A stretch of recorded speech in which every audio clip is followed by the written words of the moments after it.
새롭게 또 5년을 이끌 정권의 윤곽이 좀 드러나고 있는 상황인데요. 저희는 또 국내 증시 판세까지 전망해 보는 시간을 가져봐야겠죠. 오늘은 스튜디오에 직접 자리를 하셨습니다. 와이즈경제연구소의 차영주 소장 나오셨습니다. 어서 오세요. 안녕하십니까? 네. 자, 이렇게 지금 국내 시장도 뜨겁게 좀 반기고 있는 듯한 모습인 것 같습니다. 네, 역대 대선 이후에 1년 동안 주가는 좀 상승세를 보였던 것 같은데 올해는 또 미국의 긴축 그리고 지정학적 리스크가 있기 때문에 쉽지 않을 거다라는 전망도 좀 우세한 상황인 것 같거든요. 먼저 국내 증시 소장님께서는 어떻게 전망을 하고 계시는지부터 이야기를 좀 들어볼게요. 예, 일단은 뭐 새로운 대통령이 이제 우리나라 5년을 이끌어 가실 텐데요. 뭐 그거에 대한 기대감들 많은 국민께서 하고 계시리라고 미루어 짐작을 합니다. 근데 이제 우리가 과거 대선과 연관해서 주식 시장의 방향성을 얘기를 이제 종종 하시는 분들이 있는데 이게 시간이 갈수록 대선과 관련해서 증시의 방향성이 한쪽 방향으로 흐르는 것들은 상관성이 좀 떨어진다. 그러니까 왜냐하면 물론 이제 대통령께서 우리나라에 대한 전반적인 사항을 이끄시겠습니다만 경제에 관련된 부분들이 과거처럼 대통령 한 사람에 집중되기보다는 너무 다변화돼 있기 때문에 그런 영향들이 생각보다는 그렇게 강하지 않을 수 있다. 이렇게 좀 말씀드릴 수가 있겠죠. 문제는 이제 뭐 지정학적 리스크라든지 대외적인 변수, 올해 미국이 가장 이제 중요시하고 있는 게 금리 인상과 대차우표 축소, 그다음에 현재 보여주고 있는 지정학적 리스크 이런 부분들이 전반적으로 시장에 미칠 영향이 워낙 크기 때문에 그리고 이제 뭐 대선과 관련해서 여러 공약들이 현재 지금 나오고는 있었습니다만 이 공약이 과연 정책으로 어떻게 전환이 되느냐. 그러니까 보통 우리가 이제 대선 관련해서 오늘 이제 뭐 공약 관련주들이 올라가고는 있는데요. 이게 정책으로 이제 전환이 돼야 되겠죠. 근데 정책으로 전환되려면 이제 당선인이 취임을 하시고 내각이 꾸려진 이후에 내각이 이런 것들을 구체화시키는 게 보통 한 6개월 정도 걸립니다. 네. 따라서 올 가을까지는 구체적인 정책이 나올 것에 대한 기대감이 좀 필요하다라고 좀 말씀드릴 수가 있겠고 여전히 시장은 글로벌 이슈에 당분간 휩싸일 가능성이 높지 않겠는가 그렇게 말씀드릴 수가 있겠습니다. 대선과 이 주식시장과의 상관성은 조금씩 떨어져 가고 있고 다른 이슈들이 남아있는 상황입니다. 그리고 정책들이 완성될 때까지는 시간이 어느 정도 필요하기 때문에 너무 큰 기대감은 갖지 않는 게 좋겠다 이렇게 말씀을 해주셨는데요. 확실히 하락장에서는 이 정권 교체가 이루어지고 또 상승장에서는 여당이 후보가 승리한다라는 공식이 이번에도 통하게 된 것 같습니다. 그만큼 이 주식시장이 또 정책에 미치는 영향, 정권에 미치는 영향도 크다라고 좀 생각을 해볼 수 있을 것 같은데요. 지금 윤 당선인이 주가 부양과 함께 코리아 디스카운트를 해소하겠다 이렇게 밝혔는데 또 선거 기간 동안 내용이 여러 번 좀 바뀌기도 했었고 또 지금 여소야대 국회에서 진통이 예상되는 내용도 좀 담고 있습니다. 이 부분 하나씩 짚어볼까요? 예, 일단은 물론 대통령께서 일단 그 구체적인 방향을 제시할 수 있습니다만 우리가 이제 몇몇 가지 규정을 손을 봐야 되는 부분들 이런 부분들은 이제 국회와 얼마만큼 잘 협치를 보여주느냐. 지금 현재 같은 경우 민주당이 과반석 이상을 하고 있기 때문에 아무리 당선인이 이런 것들을 원한다 하더라도 법에 대한 통과, 규정에 대한 통과가 이루어져야 되기 때문에 이런 부분들에 과연 윤석열 당선인의 정치력이 어떻게 포용이 될지 규칙가 주목된다라고 말씀드릴 수가 있겠고 또 이제 공약도 몇 차례 변했기 때문에 앞서 언급드렸다시피 정책이 어느 만큼 잘 만들어지느냐라는 부분들이 있죠. 근데 이번 저는 대선에서 한 가지 긍정적인 사항은 물론 뭐 그 이재명 그 후보가 떨어지긴 했습니다만 이재명 후보와 윤석열 당선인이 주식 공약에 대한 것들이 역대 어떤 대선 때보다 많이 쏟아졌다라는 것들이죠. 네. 그만큼 우리가 2020년 동학개미를 이끌었던 많은 그 개인 투자자들이 주식시장으로 들어오면서 이제 정치인들도 우리 주식시장을 자율에만 맡기기에는 조금 조심스럽다라는 견지를 나타내고 있는 것 같습니다. 문제는 이제 코리아 디스카운트라는 용어를 쓰셨는데요. 과연 이제 코리아 디스카운트라는 부분들이 단 하나만은 아니겠죠. 우리가 이제 남북과의 대치 문제, 그다음에 우리의 지배구조 문제라든지 이런 부분들이 있는데 이런 것들이 지금 현재 일부 또 윤석열 그 당선인의 공약과 또 배치되는 부분도 있어요. 그런 부분들을 우리가 꼼꼼히 잘 살펴야 된다라고 말씀드릴 수가 있겠고 어찌됐든 지금으로서는 뭐 제가 당선인 분들에게 축하를 전해야 되는 것이고 우리 주식시장에 참여하시는 분들도 많은 그동안 우리가 이제 불공정이라고 봐왔던 공매도라든지 자회사 쪼개기 상장이라든지 물적 분할이라든지 이런 것들에 대해서는 분명히 윤석열 당선인께서도 문제의식을 갖고 있다라고 보여진다라면 차제에 이런 부분들이 잘 고쳐지면서 주식시장에 정말 선량한 투자자분들이 기업의 가치만 믿고 투자해서 수익을 볼 수 있는 이런 제도가 완비됐으면 한다. 이렇게 말씀드릴 수가 있겠습니다. 네, 사실 표심을 잡기 위해서 두 후보가 둘 다 주식시장에 대한 좀 긍정적인 공약들을 내세우긴 했었는데요. 이게 공약에 그치는 것뿐만이 아니라 실질적으로 좀 긍정적인 전망이 나타날 수 있기를 기대를 해보도록 하겠습니다. 자, 다음은요. 원전 강국으로서의 또 한 발을 내딛게 될 것 같습니다. 지금 이번 대선의 화두가 탄소 중립이라고 봐도 무방할 것 같은데 이 오전장에서 원자력 관련주가 그래서 더욱더 강세를 오늘 나타내기도 했었습니다. 유틸리티가 이제 중장기적인 차원에서 투자를 하기에 괜찮다라는 접근을 가지고 있는데 현재도 그러면 괜찮다라고 보시는지도 궁금하고요. 어떤 섹터를 좀 봐야 될지도 의문스러운 부분인데요. 이쪽에 대한 투자 전략은 어떻게 보실까요? 원전과 관련해서는 저는 조금 여러분들이 시야를 좀 넓히셔야 된다라고 말씀드리고 싶어요. 뭐 윤석열 당선인께서 지금 현재 우리가 이제 문재인 정부에 대해서 몇 가지 우리가 이제 뭐 여야가 지금 이제 이재명 그 낙선자까지 포함해서 내세웠던 게 바로 이제 원전과 관련된 부분들, 그다음에 주택 정책과 관련된 이런 부분들 아니겠습니까? 근데 원전과 관련해서 이제 어쨌든 뭐 가장 강력하게 드라이브를 걸겠다라는 게 윤석열 당선자이기 때문에 원전 관련해서 우리가 수혜를 볼 가능성은 있다라고 보여지는 거죠. 이게 이제 친환경이냐 아니냐 논쟁은 이미 떠났습니다. EU에서 친환경으로 선언을 했기 때문에 이게 지금 막대한 비용이 들어가느냐 아니냐도 지금은 중요치 않다라고 보여집니다. 이게 뭐 감가상각과 관련된 여러 가지 이해관계가 있을 수 있습니다. 지금은 이제 그것을 논할 단계는 아니다라고 보여지고요. 그런데 이 원전이 국내에서만 국한된다라고 본다라면 투자 매력도는 그렇게 높지는 않다라고 말씀드릴 수가 있겠고, 물론 우리가 이제 원전과 관련해서 문재인 정부 4년 동안 최근을 빼고 4년 동안 워낙 주가가 못 올랐기 때문에 반사이익을 볼 가능성은 있습니다만 국내 건설만 갖고는 뭐 트리거가 될 수 없다. 저는 그렇게 말씀드릴 수가 있겠고, 오히려 원전 관련주들을 투자하실 때는 여러분들 지금 이제 윤석열 당선인의 당선 공약만 볼 것이 아니라 지금 현재 중국이 양회를 하면서 5.5% 경제 성장률을 목표로 세우지 않았습니까? 중국이 작년 가을에 160기 원전 건설을 계획을 했어요. 그리고 현재 EU도 다양한 원전에 대한 이제 친환경에 대한 건설 얘기가 나옵니다. 이제 소형 원전에 대한 부분들 이런 부분들을 되면 글로벌 시장으로 눈을 넓혀야 된다라고 말씀을 드릴 수가 있겠습니다. 결국 글로벌 시장에 있어서 우리가 소형 원전 부분에 있어서 물론 원전과 관련해서는 프랑스와 미국이 강국이긴 합니다만 이건 대형 원전이고요. 네. 소형 원전과 관련해서 우리가 얼마만큼 윤석열 당선인의 정책 이거는 뭐 단순하게 민간 기업이 들어가서 따올 수 있는 부분들은 아니거든요.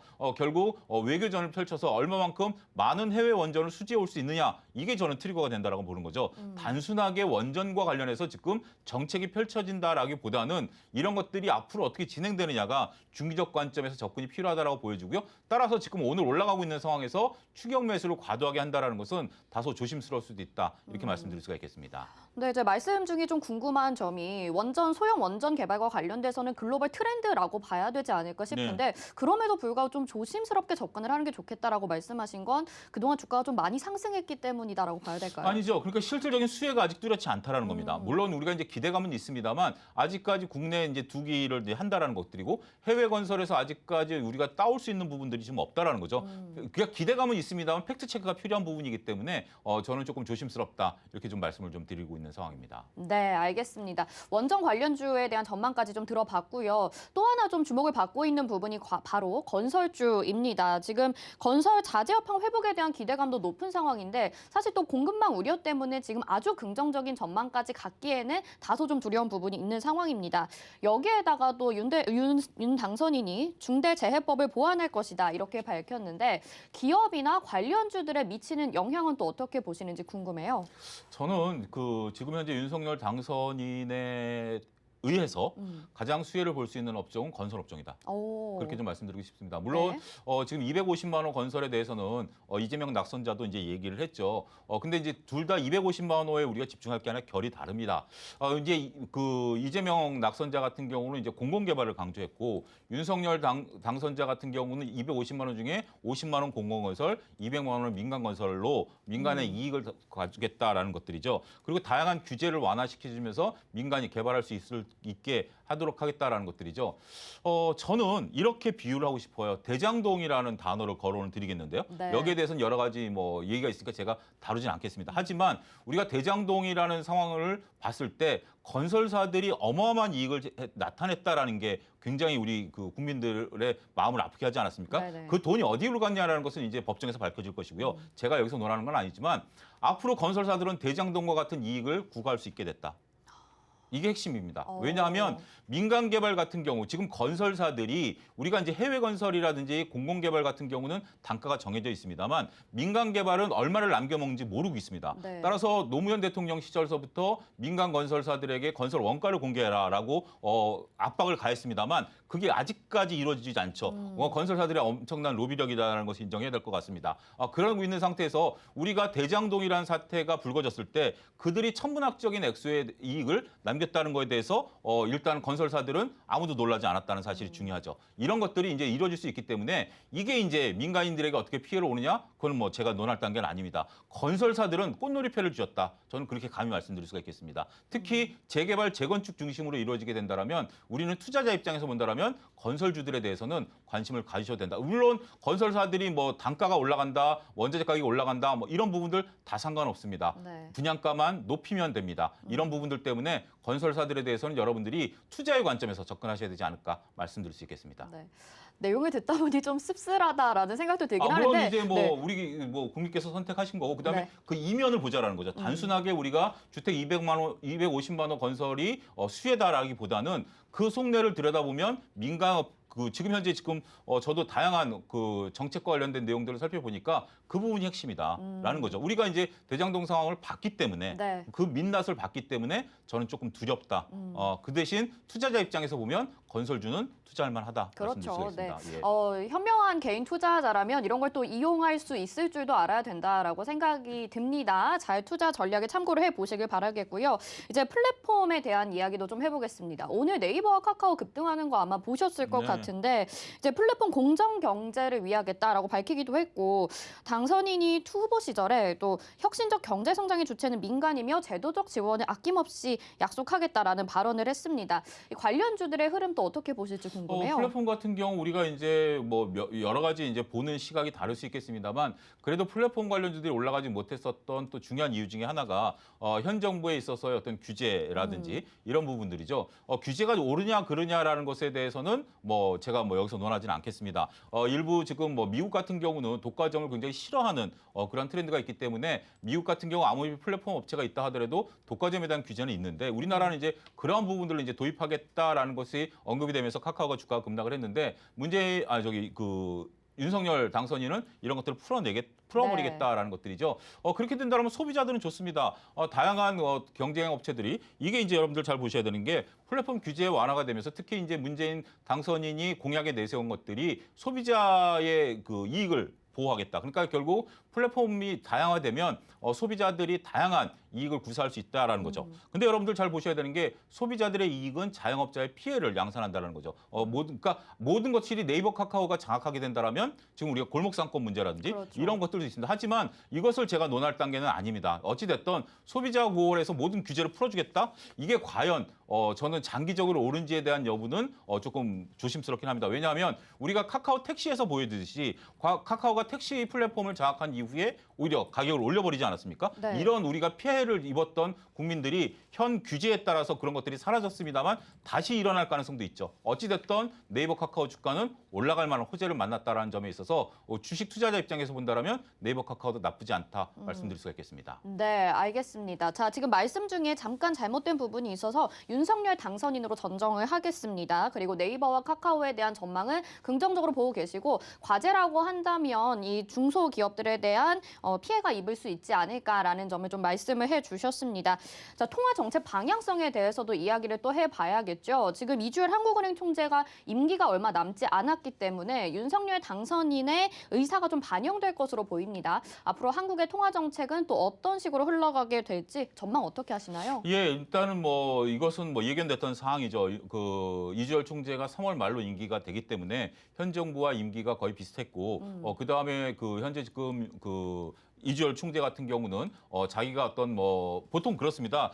FOMC 같은 경우도 그 임기가 끝날 때는 어떤 정책을 웬만해서는 나타내지 않습니다. 네.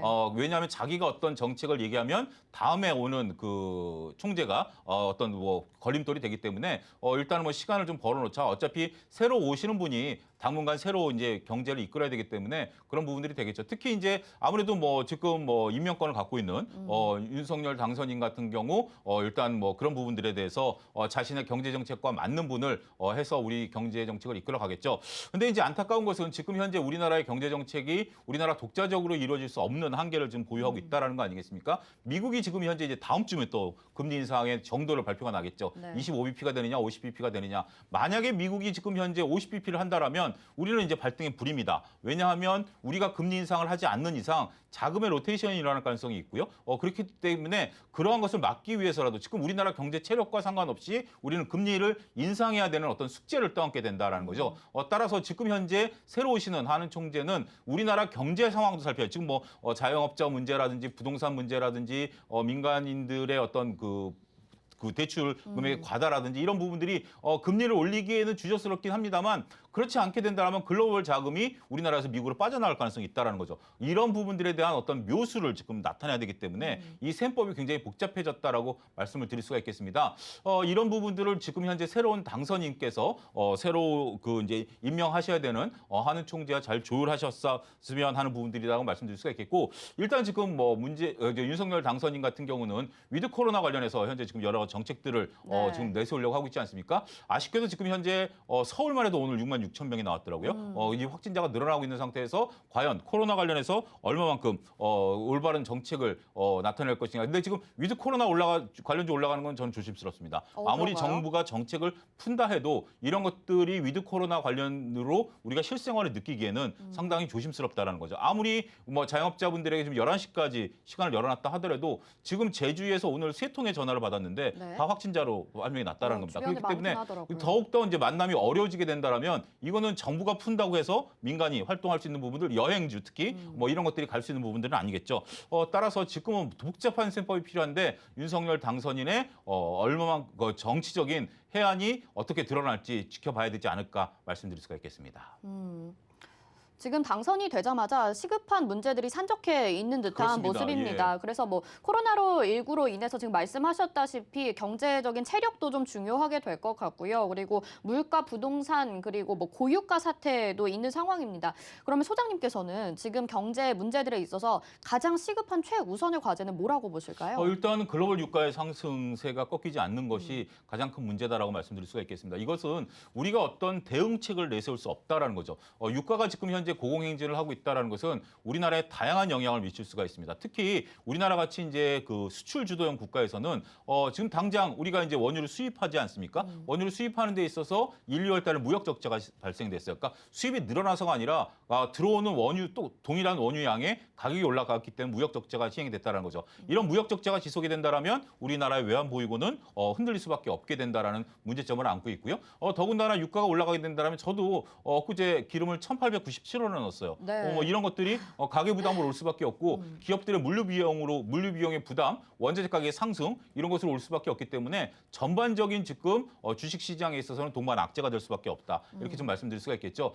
이러한 것들에 대해서 지금 우리 정부가 어떤 대응책을 마련할 것인가, 어떤 부양책을 마련할 것인가가 가장 시급하다. 결국 우리가 이제 소비 양극화, 소득 양극화가 이루어지고 있는 상태에서 그 당선인이 선거 과정에 있어서는 정말 어려우신 분들을 따뜻하게 보듬고자 노력하신 부분들이 있습니다만 실질적으로 이제는 큰 그림을 그리셔야 되는 입장에서 본다라면 우리나라의 어떤 그 수출 경쟁력의 약화 이런 것들에 대해서 그리고 지금 이제 그 원화도 약세를 보이고 있지 않습니까? 네. 이런 부분들에 대한 것들을 얼마만큼 잘 펼쳐 나가느냐가 중요하죠. 지역적인 문제는 지금 중요하지 않다. 어떤 뭐 우크라이나 사태라든지 뭐 금리 인상 이건 뭐 시장에 예견됐기 때문에 이런 부분들이 더 중요한 게보다는 지금 거센 파고로 몰고 오는 이런 부분에 대해서 과연 당선인의 어떤 그 정책들이 제대로 좀 나와줘야 된다 이렇게 말씀드릴 수가 있겠습니다.